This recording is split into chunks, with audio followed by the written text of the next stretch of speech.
Okay, so here we are back in the data source pane on Tableau Public. We have our imported Excel workbook with our years of experience and salary data, and we're going to move on to the worksheet section of Tableau by clicking in the bottom left-hand corner on sheet 1. And this is a blank worksheet in Tableau.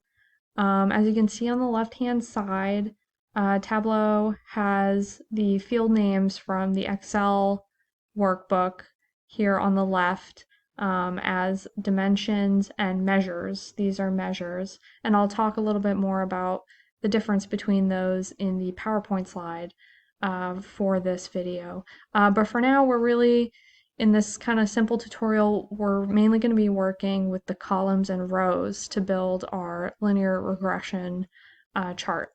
So on the x-axis, our independent variable, we want to pull over years of experience. So we're going to pull this over into the columns box here. Okay, and we're going to change this from a sum value, which Tableau does automatically. We're going to change this to a dimension as our independent variable. And then next for our y-axis, our dependent variable, we want salary. So we're going to pull over salary into the row. And we're going to leave that as a sum. And as you can see, pretty instantly, Tableau has created a line chart for us, and we can see already with this small data set, kind of a simple data set, a general upward trend, but we want to get an actual linear regression line and equation. So how do we do that? So we're going to move over on the left here. From this data pane, we're going to move into analytics. Click on that.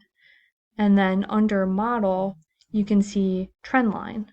So I'm going to click on trend line, drag it over, and Tableau automatically has options for different types of trend lines. And the first one up is the one we're going to use, which is linear. So there you go, just like that. Here's our linear regression line.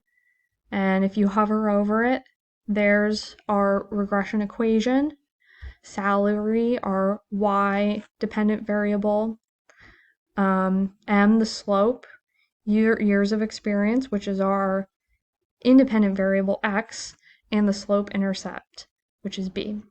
And you can also see we have an r-squared value of 0.71, which indicates a pretty strong correlation, and a p-value, which is very small, which indicates a good relationship as well.